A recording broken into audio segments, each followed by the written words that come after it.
जी बिल्कुल पूरन सिंह जी, क्योंकि आप कह रहे हैं कि नज़रअंदाज किया गया कहीं न कहीं, हालाँकि बीजेपी ये कह रही कि पूरी कोशिश की गई थी मनाने की।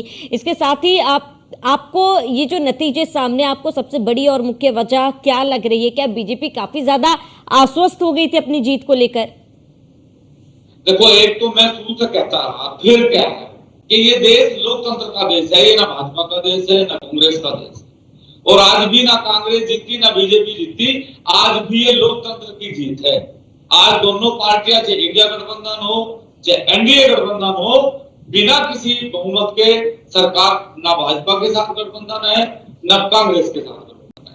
ये लोकतंत्र की व्यवस्था को समझ लेना चाहिए कि सन 2014 में आपको पूर्ण बहुमत की सरकार दे दी जाएगी, सन 2019 में आपको पूर्ण बहुमत की सरकार दे जाएगी, और 10 साल आप सरकार चलाने के बावजूद भी हिंदू मुस्लिम का बात करें, आप 10 साल बाद भी मंगलसूत्र और भैंस का बात करें, आप 10 साल बाद भी बेरोजगारी का बात ना करें, आप 10 साल बाद भी महापुरुषों के अपमान की बात करें, आप 10 साल बाद भी 400 सीटों का नारा देके एक पुरुषोत्तम रूपाला का टिकट ना काट सके, तो ये कहीं ना कहीं हम समझते हैं कि राजनीति, और राजनीति में एक व्यक्ति की तानाशाही या एक व्यक्ति के कहे हुए शब्दों को ही सारे सांसदों का मान लेना, ये बहुत बड़ी भूल है।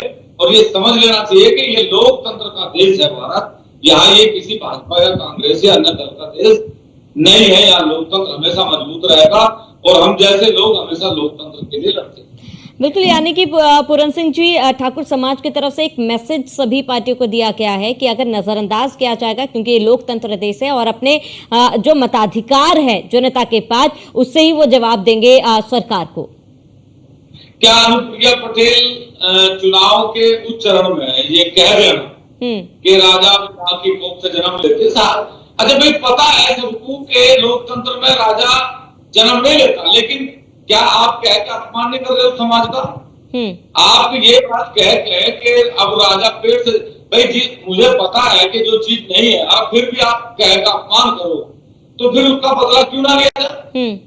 और राजपूत समाज क्यों ना नाराज हो इस चीज से कि आप ये बात साबित करने का प्रयास करें कि राजपूत आज भी ये समझता है कि राजा मां के पेट से जन्म ले रहा है।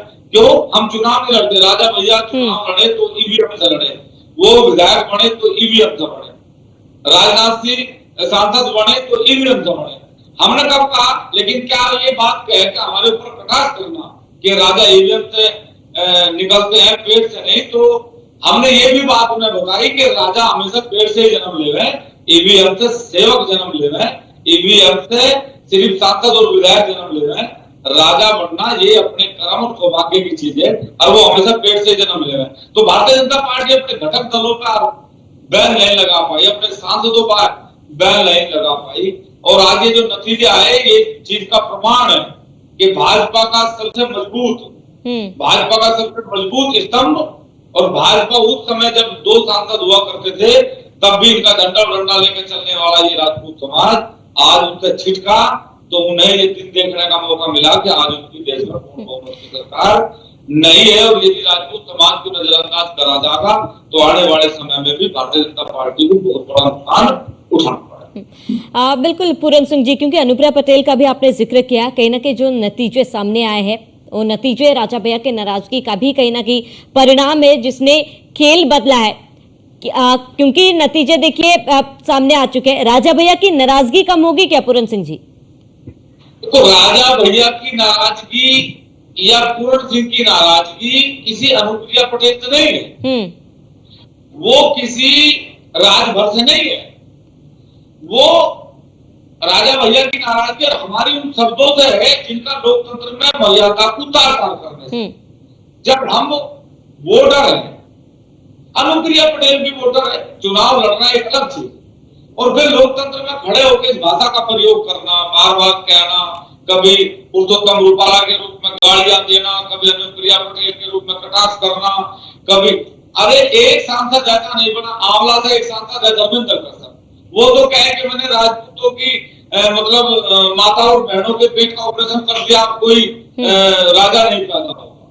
मतलब जब भारतीय जनता पार्टी के 2-2 बार के सांसद भी अपनी जुबान पर पाबंदी नहीं लगा पाएंगे, और आदरणीय मोदी जी और अमित शाह जी या अन्य बड़े नेताओं पे एक बार भी बैन नहीं लगाओगे, तो आने वाले समय में भी चाहे राजा भैया हो, चाहे वो पूरन सिंह हो, चाहे राजपूत समाज के वोटर हो, चाहे राजपूत समाज के लीडर हो, इस नाराजगी को जब तक रखेंगे जब तक ये सारी परंपराओं पर भारतीय जनता पार्टी बैन नहीं लगाएगी। बिल्कुल, देखिए नाराजगी का खामियाजा बीजेपी को भुगतना पड़ रहा है पूरन सिंह जी, लेकिन अगर हम सपा और कांग्रेस की बात करें, अब क्या लगता है कि क्या वो जो मांगे ठाकुर समाज की थी वो आने वाले समय में तमाम बाकी अन्य पार्टी पूरा कर पाएंगे, खुश कर पाएंगे?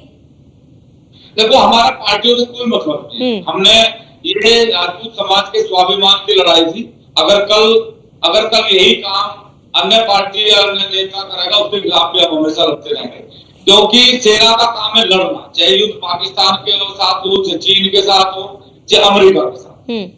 हमारा काम है संविधान के लिए लड़ना, लोकतंत्र के लिए लड़ना और महापुरुषों के लिए लड़ना, स्वाभिमान के लिए लड़ना। सरकार किसी की भी हो, अगर वो भी इसी नक्शे कदम पर चलने का प्रयास करेगी तो उनके साथ भी हम लड़ेंगे और अपने अधिकार के लिए, इस संविधान और लोकतंत्र के लिए हमेशा लड़ते हैं। ठीक है ठाकुर पूरन सिंह जी, न्यूज़ 1 इंडिया से जुड़ने के लिए, बात करने के लिए आपका बहुत बहुत शुक्रिया। धन्यवाद, बहुत बहुत।